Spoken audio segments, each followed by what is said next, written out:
অনূর্ধ্ব-19 দলে জায়গা করে নিতে পারেননি। চোখের জল না লুকিয়ে বলেছিলেন, আমাকে দিয়ে হয়নি। দিগ্বেশ সিং রাঠি সেই চোখের জল দিয়েই সম্ভাবনার আগুন জ্বালিয়েছিলেন বুকের মধ্যে। হয়তো জানতেন আজ হয়নি, কাল তো হবে। আর হয়েছেও তাই। সাধারণ অফ স্পিনার থেকে আজ হয়ে উঠেছেন রহস্যে ঘেরা এক বোলার। যেন তাকে পড়তে পারা যে কোনো ব্যাটারের জন্য হিমালয় ডিঙানোর সমান। প্রকৃত প্রদত্ত প্রতিভা তেমন ছিল না, তবে ইচ্ছে ছিল, আর ছিল পরিশ্রম করার তীব্র আকাঙ্ক্ষা। যেখানে প্রতিভা থেমে যায় সেখান থেকেই তো পরিশ্রম শুরু করে। তাই তো সেই পরিশ্রমকেই মূল মন্ত্র বানিয়ে আজ তিনি ম্যাজিক্যাল রাঠি।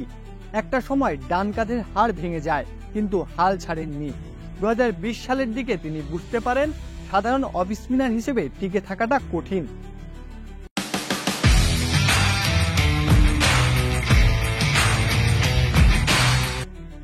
শুরু হয় নিজেকে খোঁজার মিশন। একই স্টাম্পে 6-7 ঘন্টার টানা বল করা, এবং সেটা প্রতিদিন। পেছনে থাকা উইকেট কিপারের ক্লান্তি তখন চোখে মুখে, তবে রাঠি যেন স্বপ্ন ঘোরে বিভোর। দীর্ঘ সময় এক স্টাম্পে বল করতে করতে সে নিজেই তৈরি করে তার ক্যারাম বল, গুগলি ও সিম আপ ডেলিভারি। তার পরিশ্রম দেখে কোচ শচীন শুক্লা বলেছিলেন, আমি অনেক উৎসাহী খেলোয়াড় দেখেছি, কিন্তু রহস্য স্পিনার হতে দিগ্বেশ যে পরিশ্রম করেছে সেটা অন্যরকম ছিল। সে একটানা 6-7 ঘন্টা একটি স্টাম্প লক্ষ্য করে বল করত। এভাবেই তার নিখুঁত বোলিং তৈরি হয়। তখন থেকেই পাল্টে যায় তার বোলিং স্টাইল।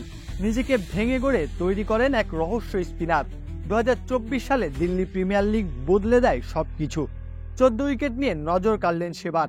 তার কিছুদিন পর মুশতাক আলী ট্রফিতে, আর এরপর তো এলএসজি তাকে তুলে নেয় আইপিএল এর মেগা নিলামে। লখনৌ সুপার জায়ান্টসের কোচ জাস্টিন ল্যাঙ্গার তো বলেই ফেললেন, যদি সেদিনে 16 ঘন্টা বল করতে পারত তাহলে তাই করত। এরপর বাকি গল্পটা সবারই জানা। প্রতিনিয়ত নিজেকে ছাড়িয়ে যাচ্ছেন, বিশ্ব দরবারে ছড়িয়ে যাচ্ছে নাম। আইপিএল নামক মঞ্চে যেন রাঠি এখন এক গোলক ধাঁধা, যাকে দেখা যায় তবে বুঝতে পারাটা দায়।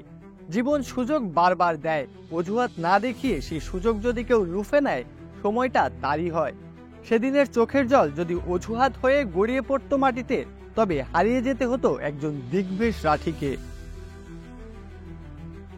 প্রত্যয় হক কাব্য, খেলা 71।